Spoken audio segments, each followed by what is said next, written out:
For nearly a decade, Sandra Muñoz, an award-winning civil rights attorney from California, has been separated from her husband, Luis Asencio-Cordero, a citizen of El Salvador. Their journey, marked by hope, bureaucratic hurdles, and devastating denial, ultimately led to the highest court in the United States. This is the story of Department of State v. Munoz, a landmark Supreme Court case decided on June 21, 2024, that tested the boundaries of a U.S. citizen's constitutional rights when their non-citizen spouse is denied entry.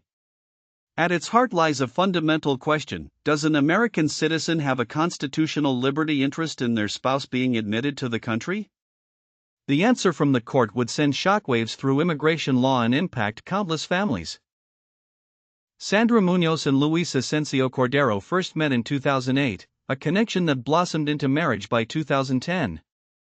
With Sandra being a U.S. citizen, the couple embarked on the standard legal path for Luis, who had arrived in the U.S. in 2005, to become a lawful permanent resident. In 2013, Muñoz initiated the immigrant visa process, filing a petition with U.S. Citizenship and Immigration Services, which was subsequently granted. This initial approval seemed to set them on a clear path towards family unity, a common aspiration for binational couples navigating American immigration policies. However, the true complexities of the system were yet to reveal themselves. The critical juncture arrived in December 2015 when Luis Asencio-Cordero traveled to the U.S. consulate in San Salvador, El Salvador, for his immigrant visa interview. During the interview, he unequivocally denied any gang affiliations. Despite this, a consular officer denied his visa application. The official reason provided was vague, citing 8 U.S.C. Section 1182, A3, A2, a provision that deems inadmissible non-citizens believed to be entering the U.S. to engage in unlawful activity. This broad categorization left Sandra and Luis without specific answers, igniting a prolonged struggle for transparency and justice that would redefine their lives. Undeterred, Sandra Muñoz, leveraging her background as an accomplished civil rights attorney and former president of the Latina Lawyers Bar Association, immediately sought answers. In April 2016, the consulate acknowledged their request, forwarding the application for review. Muñoz and Asencio-Cordero promptly submitted exculpatory evidence, including a declaration from gang expert Humberto Geyser, who meticulously stated that Luis's tattoos were not gang-related. Yet, in May 2017, the Department of State dismissed their rebuttal, claiming no new information and refusing further adjudication. This stonewalling left the couple with no recourse but to challenge the government directly, escalating their personal plight into a legal battle. In 2017, Sandra Muñoz and Luis Asencio-Cordero filed a lawsuit against the Department of State in the U.S. District Court for the Central District of California. For 3 agonizing years, the exact reason for the visa denial remained obscured. It was not until November 2018, during discovery proceedings in their lawsuit, that the State Department finally disclosed the specific basis: a consular officer's belief that Asencio-Cordero was a member of MS-13. This accusation, based partly on his tattoos and the in-person interview, was revealed years after the initial denial, a delay that became a crucial point of contention in the unfolding legal drama. The U.S. District Court for the Central District of California initially dismissed Asencio-Cordero's challenge, concluding he had no right to judicial review. However, Magistrate Judge Alka Sagar recognized Muñoz's constitutional interest in the visa application, rejecting the dismissal motion concerning her. Despite this, the District Court eventually granted summary judgment to the State Department. This setback was challenged at the United States Court of Appeals for the Ninth Circuit, which, on October 5, 2022, vacated the District Court's ruling. The Ninth Circuit emphatically ruled that U.S. citizen spouses have a due process right to a timely, factual reason for a visa denial, arguing that a 3-year delay forfeited the government's protection under consular nonreviewability. The Department of State was not deterred by the Ninth Circuit's decision and escalated the matter to the nation's highest judicial authority. On September 29, 2023, the U.S. Department of State formally appealed to the U.S. Supreme Court. The Supreme Court granted the government's petition for certiorari on January 12, 2024, agreeing to hear the complex case.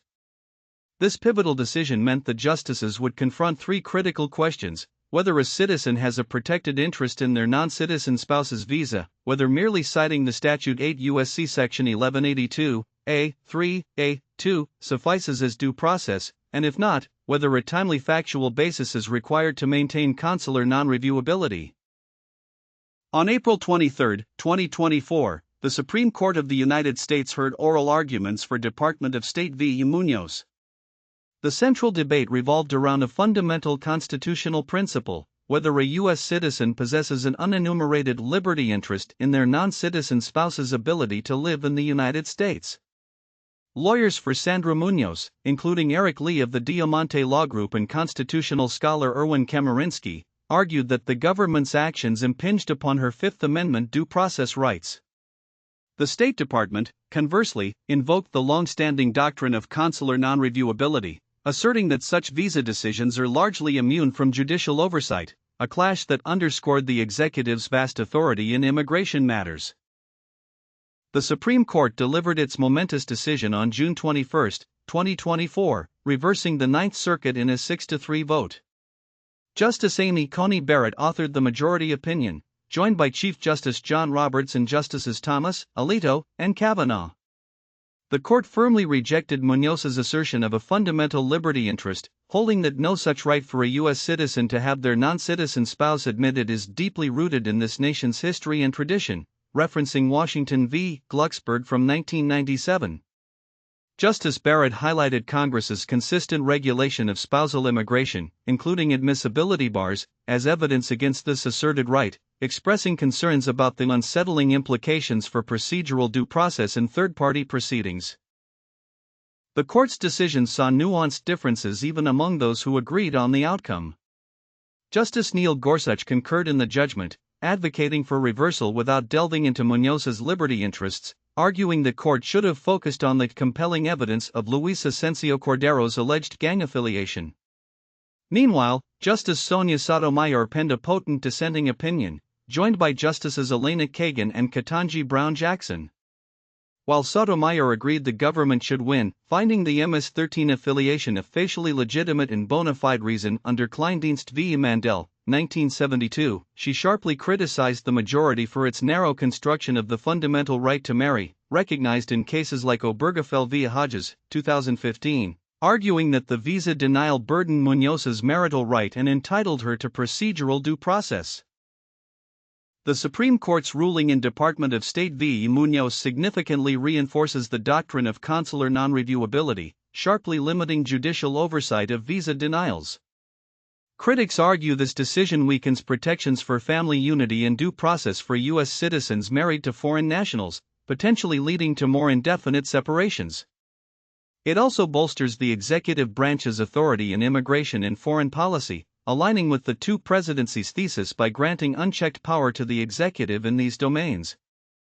This outcome means U.S. citizens now face fewer legal avenues to challenge seemingly arbitrary visa denials for their spouses, with profound implications for family life and international marriages. The Munoz decision is viewed by some legal scholars as a subtle redefinition of substantive due process rights in the post-Dobbs era, potentially leading to an unbundling of fundamental liberties rather than outright overturning them. For Sandra Muñoz and Luis Asencio-Cordero, the personal toll has been immense, nearly a decade of forced separation. While the Supreme Court's ruling curtails broad judicial review, some limited avenues for challenge remain, such as proving bad faith by officials or demonstrating failures to follow agency regulations. However, for families like the Munoz-Corderos, the decision underscores the devastating consequences of visa denials, often forcing impossible choices between family unity and living in one's own country.